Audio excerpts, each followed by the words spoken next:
سلام كمية صنحة خبرات تخطلتي نلو معرب سلاسة طري تشان عيسان شتن تدلو حدث زيناتات حزلكم قريب لهم مكتالكم بخبر عدم فلما كان نتبتاتو أب سمين إثيوبيا زولو وطري يمن حالي بحر إرترا تخصص أب تقراي أوفر تخوصو خنسرحنا برغالي جنرال تادس وردة إيران مس أمريكا قليلة ركبا قواليتا ترامب حجز أمن قدلو نتقامتي إيرانوين حبات إيروبا أجدا نسبة سلطان إيران إذن كالن بزز حزلكم قريب لهم مكتالكم بخبر عدم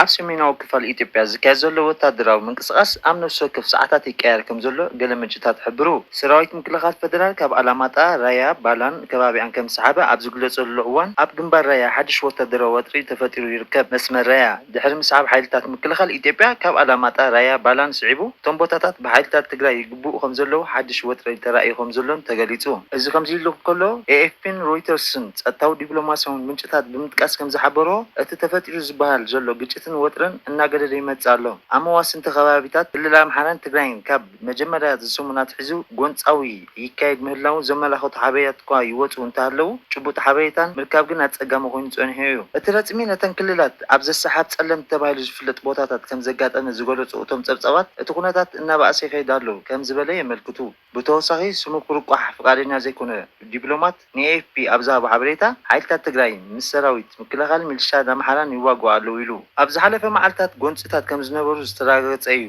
ሎሚ ሓሙስ ብዛዕባ ዘሎ ኩነታት ኣይፈልጥኒ ይኽብል ተዛሪቡ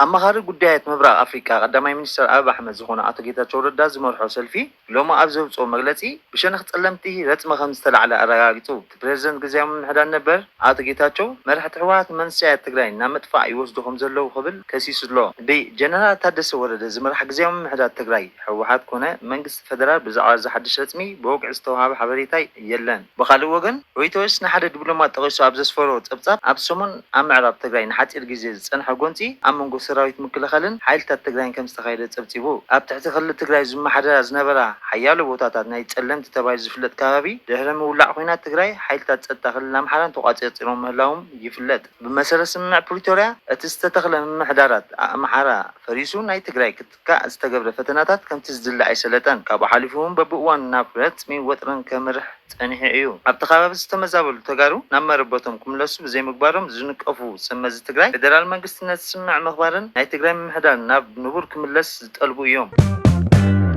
حلي بحر إرترا أمايت كيح بعد توافيرهم قبل على زنبرو يمينوين قفت عسى متقعد فتيمو منبال هاجراوي كوميشنر سبعة مسلات يمن بتر خمس زخوننا كس خمس غربا مع كنازينات هاجر قليتان بمسألة استوها بمجلس كوميشن عبالات حيلي بحر إرترا قبل على خمسة زخون يمينوين قفت عسى بزخفتو توصي حدا قتلن كله حيالو أصيلو مالو إرترا ما يوجزاتها بزي فقدهم سجيرهم نزاتو قفت عسى يكونوا قالوا تمينوين يكونوا ناكلوا الزيجات هاجر كم تأسس فلت كوينو أبز حجت كأزلو قداجن بوغن إتا استوى مجلس إيرلان إتي كوميشنر إتي متقعتي تحسد هاجراوي حقي سبب أو مسألة مخانو تغيسو قبل على خلال زقبوم أبزخون يكون تتصابو تصادفو زي بلوم سيفيليوان زنات أتر مخانو يخصص بتوسخ بتستفت مخونتات سبب سلطان إيترا بحقاو من قد تحت تخونو بحبش قبل علي قفت عسى من زفت أمو قبنات قصة هانت سبعون نتب بنات أوغن كمرمرن كوميشن تسويعو أز مودات أوانات قزاتو مايت إيرترا تحيسن بمقتاو بحيل بحري إيرترا نايست عزا سلسة مرخب أذربيجان قداي أزارب متصنحو يفلت مسؤول تتحيزو أبزن مرخب زنبور زيغاتات أذربيجان سيلا كان مفتح استقبر تعارون يذكر أما قصة بسلطان منقسن إيرترا أذربيجان دح استقبر نوح زرب أبز حلف عمد مقابي تتوم عساش من أذربيجان سعيبهم بتوم تريفهم زنبور شدشت سيلان كون تلاقيهم نبعدهم كم سموسو تقريتون يريو بواقع منقس إيرترا بزعب زن مرخب كونه مسأن استأساسو سبات ذهب مقلس إيرلون تخونه جماجم بحري إيرترا أقداس استراتيجيكاوي جماجم عبر اسمه خانو زي تبكله بزو حبتن سنه هيوتاون بزحنة زحقفة تتأب ماتي مخانو كم زبالة تماسا اللي في التساميتات بقطع الزراعي بحال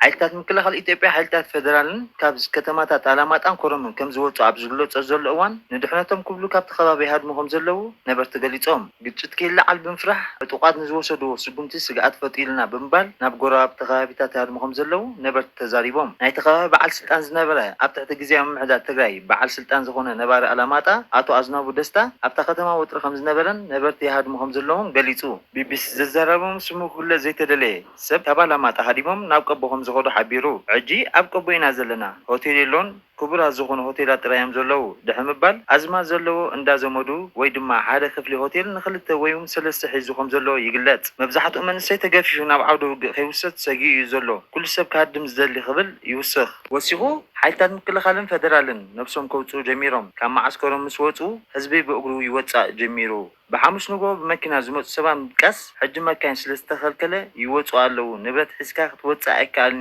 ይብሉ። ነበርቲ ከተማ ካብ ረቡዕ ምሸት ጀሚሮም ብእግሮም ከም ዝነቐሉ ገሊፆም ካብ ጫካ ናብ ጫካ ብእግሮም ይኸዱ ከም ዘለውን ነዚ ሰሚዖም ድማ ሕጂ መንገዲ ጫካ ዓፅሞ ኣለዉ ይብል። ሓይልታት ምክልኻልን ፌደራልን ካብ ማዓስከሮም ወፂኦም ናብ ጥሙጋ ሓንሳሒቦም ምስ በሉና ሰንቢድና ምባል ንህዝቢ ዘጋጥሞ የብርህ። ብተወሳኺ ሰራሕተኛታት ዝተፈላለዩ ኣብያተ ፅሕፈት ምምሕዳር ከተማ ኣላማጣ ኣብ ሓደ ቦታ ክእከቡ ምጅማሮም ምስ ሰምዑ ሰበስልጣን ትግራይ ካብ ከባቢ ፍርቂ ለይቲ ነተን ትካላት ክሕዝዎን ጀሚሮም ይብል። ሰላማውያን ሰባት ድማ ሰንቢዶም ሰዓት 5 ወይ 6 ንግሆ ክወፁ ጀሚሮም ክብል ቢቢሲ ተዛሪቡ። እቲ ነባሪ ወሲኹ ተኽሲ ኣይነበረን። ንሓደ ቤት ፅሕፈት ክኣትዉ ከለዉ ባንዴራ ይተኽሉ ናብ ኣየር ከኣይትኩሱ ምልዋጥ ተኽሲ ኣይነበረን። ኣርሚ 24 ከምኡ እውን 33 ብብዝሒ ይኣትዉ ነይሮም ይብል ወሲኹ። ብፀጥታውቱ ምክንያት ስሙ ክግለጽ ዘይደለየ በዓል ስልጣን ናይቲ ከባቢ ነበር ሓይልታት ፌደራል ካብታ ከተማ ሰዓት 8 ምሸት ከም ዝወፁ ንቢቢሲ ሓቢሩ። ኣካታዕ ቦታ እዩ መንግስቲ ፌደራል እዩ ዝቆፃፀሮ ነይሩ። ብክልቲኡ ወገን ዝነበረ መሓወር መንግስቲ ፈሪሱ ብኮማንድ ፖስት እዩ ዝመሓደር ነይሩ ይብል። እቲ በዓል ስልጣን ነበር ወሲኹ ሕጂ ግን ሰራዊት ካብ ዝወፅእ ጀሚሩ ሰባት ሙሉእ ለይቲ እቶም ዕጡቃት ክእሰሩን ክጭወዩን እዮም ሓዲሮም። ርያሳ እውን ኣለዉ። መብዛሕትኦም ነበርቲ ናብ ቆቦ ወልድያን ሃዲሞም ኢሉ። ነበርቲ ንቢቢሲ ኣብ ዝሃቦ ሓበሬታ ኣብቲ ከባቢ ተኽሲ ከም ዘይነበረን ሓይልታት ትግራይ ዝተፈላለዩ ኣርሚታት የፀግዑ ስለዝነበሩ ሓይልታት ፌደራል ሓይሎም ንምእካብ ኢሎም ካብቲ ከባቢ ወፂኦም ክኾኑ ከም ዝኽእሉ ይገልጹ። እቲ በዓል ስልጣን ናይቲ ከባቢ ነበር እቲ ኣብቲ ከባቢ ዘሎ ኩነታት ናብ ግጭት ዝመርሕ ዘሎ ይመስለኒ ብምባል ሕጂ እውን ሰራዊት ኣብ ቆቦን ጨቢጥን ከም ዝሰፈረ ገሊጹ። ሓይልታት ትግራይ ኣቐዲሞም ኣብ ከተማታት ኣብ ከባቢያን ዝርከባ ገጠራት እዮም ነይሮም ዝበለ እቲ በዓል ስልጣን ዋላ እኳ ዝተፈላለየ ገበናት እንተተፈፀመ ናይ ሓይሊ ምምጥላን ስለዘይነበረ ሓይልታት ምክልኻል ይኹን ፖሊስ ፌደራል ደው ክብሎም ኣይከኣሉን። ቀፂሉ ሕጂ እቲ ከባቢ ኣብ ትሕቲ ሙሉእ ምቁፅፃር ሓይልታት ትግራይ እዩ ዘሎ ኢሉ። ብተወሳኺ ኣብ ነበርቲ ልዑል ደረጃ ረዓድን ፍርሕን ከም ዘለዎ ገሊጹ። ኣብ ትግራይ ዘሎ ሃዋህው ሰላም ዓቂምና ንሰብ ሃብቲ ምቹእን ኩነታት ፈጢርና ወሓዚ ሰብ ሃብቲ ኣብ ትግራይ ሃብቶም ከውፍሩ ኣካላት ክውስኹን ክንሰርሕ ኢና ክብል ፕሬዚደንት ጀነራል ታደሰ ወረደ ገሊጹ። ፕሬዚደንት ግዝያዊ ምምሕዳር ትግራይ ጀነራል ታደሰ ወረደ ነዚ ገለጹ ኮሚሽነር ኢንቨስትመንት ትግራይ ዝሰርሖ ሓድሽ ዕላዊ እንትገብሮ ተረክቦም ኣብ ዘሕለፍዎ መልእኽቲ እዩ። ቤት ፅሕፈት ፕሬዚደንት ከም ዝሓበሮ ኣብ ትግራይ ዘሎ ቢሮክራሲ ብምምሕያሽ ብምምዛንን ስግግር ኢንቨስትመንት ብምምፃእ ጦባዊ ትግራይ ንምብራኽ ክሰርሕ ከም ዘለዎ እቶም ፕሬዚደንት ገሊፆም። ተጋሩ መሰረቱ መዋፅኡን ኣብ ቁጠባ አንፈጣዓሚ እዩ ዝበሉ እቶም ፕሬዚደንት ዝሓሸ ቁጠባ ኣብ ምህናፅ ድማ ኢንቨስትመንት ዝለዓለ ረብሓ ከም ዘለዎ ዕላዊ ዝኾነ ዕላማታት ኣብ ምስሓብ ኢንቨስትመንትን ናይ ባዕሉ ብፅዒት ክህልዎ እዩ። ኣብ ትግራይ ኢንቨስትመንት ዝገብሩ ሰብ ሃብቲ ጥጡዕ ባይጣ ብምፍጣር ዘለዉ ቢሮክራሲታት ብምምሕያሽን ዝሓሸ ስራሕ ክስራሕ ኣለዎ ኢሎም ዘለዉ ብሉፃት ስራሕቲ ብምዕቃብ ዘመናዊ ኣሰራርሓ ኣተኣታቲኻ ሰብ ሃብቲ ውሽጣዊ ዓድን ወፃእን ኣብ ትግራይ መዋዕል ንዋት ዘፍሰሰሉ ምትታው ኩነታት ኣብ ምፍጣር በበርኪ ዘሎ ኩሉ ክረባባሕ ይግባእ ድሕሪ ምባል መንግስቲ እውን ኣብ ትግራይ ዘሎ ሃዋህው ሰላም ቀጻሊ ክኸውን ትኩረት ገይሩ ከም ዝሰርሕ ሓቢሮም ክብል ቤት ፅሕፈት ፕሬዚደንት ሓቢሩ። سعود عرب مدران بحران ايران انصار ايران زكاية زمت خونات ايهبن تبل لول زودي سعود عرب محمد بن سلمان تمال مس بريزنت ايران ابز قبرون اي تليفون زرب اتي امريكا لومدو تصبح قبل على ايران انت وستو تحسب زلا وسان ناي موداتا معراف كينات السعوداوي مرحبا بن سلمان امريكا فتيمان مدراوي يخون ماياو غزاتا كل ايران هاغرو حافظاوي سعود عرب لعلاو غزاتا قبل على ايران زوسد يخون يخون وتادرو سدمتين مكيات كم زي تفكر قاليتو سعود عربن ايران النوع عوان زمدنا امبتيخن زنبرا نلالي زيتي أزين زبلت أجا هجرات كوينن بتصادفوا سلام منجست تشاينا أبز حلف خلط عمتاتين منقعو عد مبار تاريخون أب كل مدين فتات بحبر كواسا وعرفريم بز مسألة يا سعود عرب كاب إيران كمتا نزخ لحدقة أب قمت بمتاو أبت أمريكا التكايدو مدي بازلا زيت رفقينات إلى صحيح بازلا إيران بأمريكا متقعتن تتفتسمو قلت فملاش كتب مخانا زقلت أوها بغال سراوي تزيزوبا أب زوبا زركبو تادرو معسكرات أمريكا مراقبت أنت نفرتن إلى ما هون كم زخل لا تنكيغو وسان ملاش بقطبة كوهابي قبل وهابا قال سراوي برغادير جنرال محمد مجلس تلفزيون دحمي موفارا USS أبراهام لينكن أب زوبا ذهب مقلتي مراقبت أنت نفرتي أمريكا كبيت تقلع عنت كم زلون بزحت مدبرات أمريكا أوش الحقات ما أكلها الحقات المسائلات كم زلون قاليتو كم زبالة جوجي كمارة بأمريكا أنت تجيرو برجت كم تبريزنت أمريكا دونالد ترامب زحسبه أكن قفلنيو قلت في سرحة مكات دحري ودحري خلت ساعات سرحة كم استزازمة على تويتر متحفون قبل يتنقق ሕብረት ኤሮፓ ቴህራን ኣብ ዝሓለፈ ሰሙናት ኣብ ልዕሊ ሰልፈኛታት ብዘካየደቶ ቀታሊ ጭፍጨፋን ምላሽ ንምሃብ ንእስላማዊ ሓለዋ ሰውራ ኢራን ናብ ዝርዝር ግብረ ሽበራዊ መዝገብ ኣስፊራ ላዕለዋይ ዲፕሎማት ናይ ውድብ ካጃ ካላስ እቲ ስጉምቲ ኣብ ኢራን ዓቢ ወታደራዊ ቁጠባዊ ፖለቲካውን ሓይሊ ምስ ከም በዓል ኣልቃዒዳን ጉጅለ እስላማዊ መንግስትን ዝኣመሰሉ ጅሃዳውያን ጉጅለታት ኣብ ተመሳሳሊ ደረጃ ከም ዘቐመጦ ገሊጹ። ሚኒስትር ጉዳያት ወጻኢ ኢራን ኣባስ ኣራግቺ እቲ ውሳነ ሕብረት ኤሮፓ ዓቢ ስትራቴጂካዊ ጌጋ ኢሉ ገሊጽዎ። ጉጅለታት ተጠባበቕቲ ሰብኣዊ መሰላት ኣብ ወርሒ ታሕሳስ ጥርን ንሰሙናት ኣብ ዝነበረ ናዕቢ ብዓሽራት ዝቁጠሩ ሰልፈኛታት ብሓይልታት ፀጥታ ከም ተቐትሉ ይግምቱ። ኢራን ንውግእ ድልውቲ ክትከውን ኣለዋ ይብል ቀዳማይ ምክትል ፕሬዚደንታ። ኣሜሪካ መርከብ ፅዕነትን ነፈርቲ ናይቲ ዞባ ድሕሪ ምግዓዛ ብሰንኪቲ ቀታሊ ስጉምቲ ተቃውሞ ኣብ ልዕሊ ቴህራን ዝተወሰዶ ወታደራዊ ስጉምቲ ከም ዘይተወገደን ገሊጹ። ሎሚ ንኩነታት ኩናት ክንዳሎ ኣለና፣ እስትራቴጂና ኩናት ፈፂምና ኣይንጅምር ኢና፣ እንተተገዲዱ ግን ነብስና ክንከላኸል ኢና ይብል ቀዳማይ ምክትል ፕሬዚደንት መሐመድ ረዛ ወግዓዊ ማዕከናት ዜና ኢርና ብምጥቃስ ንሱ ወሲኹ ኢራን ምስ ኣሜሪካ ዝግበር ድርድር ድልውቲ ምዃና እኳ እንተገለጸ ተወሳኺ ዝርዝር ሓበሬታ ከይሃበ ግን ኣብዚ ግዜ እዚ ውሕስነት ንደሊ ይብል። ኣብ መላእ ቴህራን ዝርከባ መደበራት ሜትሮን ኣብ ትሕቲ መሬት ዝርከቡ መዕረፊ መካይንን ናይ ህዝቢ መዕቆቢ ኩናት ይቕየሩ ከም ዘለዉ ከንቲባ ቴህራን አሊዛ ዛኪኒ ትማሊ ሓሙስ ኣፍሊጡ። እዚ ምልክት ኣብ መንጎ መሪሕነት ኢራንን ብዛዕባ ተኽእሎታት ሰፊሕ ወታደራዊ ምግጣም እናዓበየ ዝኸደሉ ዘሎ ስክፍታታት ዘንጸባርቕ ይመስል። ድዕቲ ዝሓለፈ ሰሙን ብኢራን ኢንተርናሽናል ላዕለዋይ መራሒ ኣያቶላ አሊ ካሚነይ ናይ ቴህራን ናብ ዝርከብ ዕዲ ዘለዎ ትሕቲ መሬት መዕቆቢ ከም ዝሰጋገረ ዝገልጽ ጸብጻብ እዩ። ብመሰረት ጸብጻብ ተቃወምቲ